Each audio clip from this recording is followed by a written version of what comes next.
इग्नू 2025 में admission cancellation पे कितना चार्ज आपसे लेने वाली है, कितना यानी कि डिडक्ट करेगी और कितना आपको रिफ़ंड करेगी। चलो इस वीडियो में डिटेल में समझते हैं। तो इस साल जो है इग्नू ने थोड़े से चेंजेस किए हैं, उन चेंजेस को भी यहाँ पे नोट डाउन करते चलना। यहाँ पे देखोगे registration fees, cancellation of admission and refund of fees, क्या रिफ़ंड करेगी, कितने दिनों पहले आप एडमिशन कैंसिल करोगे तो रिफ़ंड करेगी, ये सारा चीज़ यहाँ पे इन्होंने बताया है। तो यहाँ पे सबसे पहला पॉइंट इन्होंने बोला है the registration fees is non refundable. Registration fees का मतलब आप समझते हो, जो आप रजिस्ट्रेशन के टाइम फ़ीस दे रहे हो, जो कि इनका रजिस्ट्रेशन फ़ीस है, वो नॉन रिफंडेबल है। अब इसको आप समझो।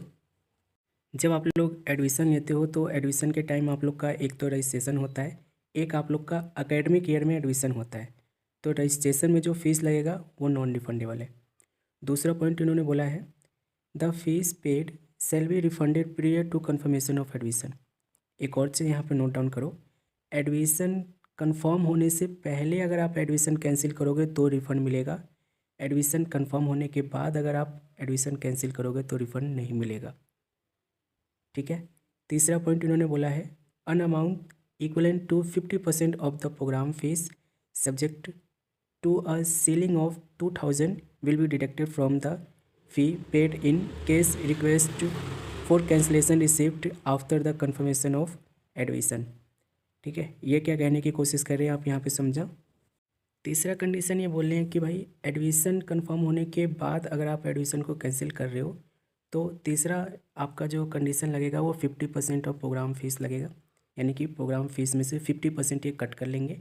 और अमाउंट भी इन्होंने बता दिया है कि 2000 तक हम डिडक्ट कर लेंगे अगर आप एडमिशन कंफर्मेशन के बाद अगर आप एडमिशन को कैंसिल कर रहे हो तो। ठीक है। फोर्थ पॉइंट यहाँ पे सुनो क्या कह रहे हैं, in case a students has opted for soft copy of the study material the fee paid will be refunded after deducting the registration fees only. कह रहे कि अगर आपने हार्ड कॉपी का फ़ीस नहीं दिया था तो हार्ड कॉपी की फ़ीस में यहाँ पे कोई गुंजाइश नहीं होगी। ठीक है, यानी कि स्टडी मटेरियल वाली फ़ीस आपकी आई ही नहीं है तो वो कंसीडर यहाँ पे नहीं होगा, डायरेक्ट आपके रजिस्ट्रेशन फ़ीस में से जो है डिडक्ट कर लेगी ये। ठीक है। If a request for cancellation is received from a students who has availed fees exempted and has paid only the registration fees and development fees, only the development fees will be refunded. कई बार क्या होता है कि आप लोग का SC ST category में जो आते हैं ना उनकी फ़ीस काफ़ी सारी जो है मतलब माफ़ हो जाती है। तो अगर वो माफ़ हो गई है तो वो वाली फ़ीस आपको रिफ़ंड नहीं मिलेगी, जो आपने पे किए हो उसमें से ये डिडक्ट करके अकॉर्डिंग टू गाइडलाइंस डिडक्ट करके आपको रिफ़ंड करेंगे। No refund fees will be admissible after 16 days of the closing date of the admission. कह रहे कि एडमिशन की जो लास्ट डेट है, लास्ट डेट के 60 दिन बाद अगर कोई एडमिशन कैंसिल कर रहा है तो उस केस में आपको 1 रुपया भी रिफ़ंड नहीं मिलेगा।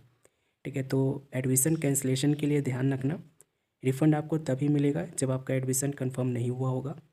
नंबर 2, एडमिशन अगर कंफर्म हो गया है, रिफ़ंड आपके लिए कैंसिलेशन के लिए अप्लाई कर रहे हो तो उस केस में 2000 तक ये डिडक्ट कर लेंगे आपकी फ़ीस में से।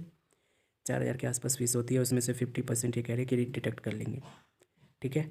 और कह रहे हैं कि लास्ट डेट के 16 डेज तक आप लोग एडमिशन कैंसिल कर सकते हो, उसके बाद अगर करते हो तो 1 रुपये भी रिफ़ंड नहीं मिलेगा। उम्मीद करता हूँ आप लोग को सारी चीज़ें समझ में आ गई होगी। कोई दिक्कत है तो कमेंट कर सकते हो। इस वीडियो के लिए एक लाइक ज़रूर कर देना।